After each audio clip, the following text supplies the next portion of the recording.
Fear spread across Rome after people felt shaking near the historical site Circus Maximus, but it wasn't an earthquake. It was a Travis Scott concert, and fans jumping so vigorously there that the ground shook to the equivalent of a magnitude 1.3 earthquake. The Circus Maximus has held several concerts this summer, and now people are wondering if it's safe to hold music venues at that ancient site after all that shaking. Wow. You don't want to see the walls come tumbling down during your show, do you? So I'm going to be asking you a series of questions. Some of them are from fans, members of the public, some of them are from friends, people you know, collaborators of yours. But the first question is mine. So when we were getting all of the submissions in and people were asking questions, I realised that so many of your fans, people who love your music, they really idolise your lifestyle and the sort of the world that you've built around yourself, your performing, your connections. But then I was interested in actually when I listen to your music, you don't, I think, necessarily portray this sense of a perfect life. You know, lots of your songs deal with relatively difficult themes, or there's a sense of sadness or even apathy or confusion that runs through them, and attention.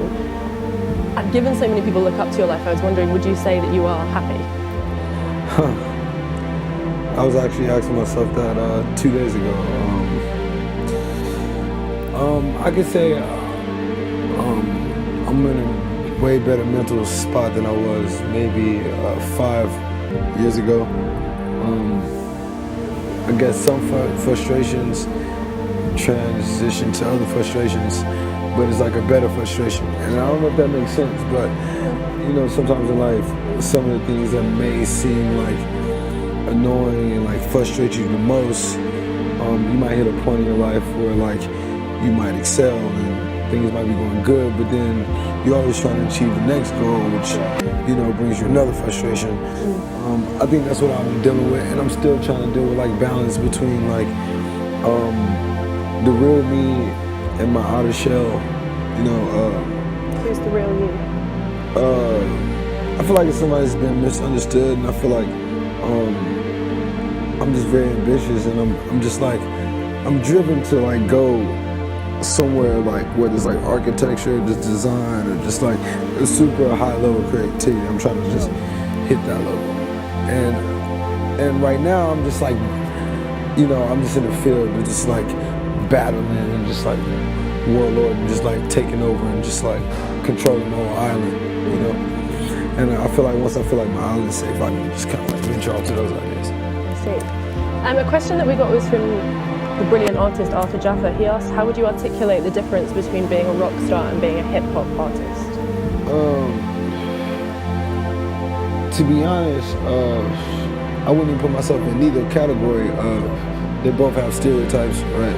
And I'm just like, I'm a person that goes against all types of stereotypes. And I feel like I just create music for living. That's it. I don't make it feel like it's not a specific color, race, you know, sex, gender. It's just for like a lifestyle. Sure. You know. Now whether you deem it as rock star or hip hop is up to you. But to me, it's just like music. But you know, I'm somewhere way more left than rock star, way more left than hip hop. Yeah. So I guess to answer that question, I'm kind of, that's why I feel on my mind. I feel like rock star might be too dark and hip hop might be too conscious. I see. You know? Someone asked, kind of talking about what you're saying in terms of sort of fitting in, this was a question from one of your fans. They asked if you ever felt, so he's called Zach Tareki, if you ever felt like there were times where you wanted to quit or that music wasn't necessarily for you, like you didn't have faith in what you were doing. Yeah, hell no. That's good. Hell no. Because quitting is never an option. But have there been times where you've maybe felt like, you talked about being misunderstood before, have there been times where you've maybe felt like people weren't understanding it and then that frustration leads you to maybe not want to continue on that path? That's the shit that get me, going.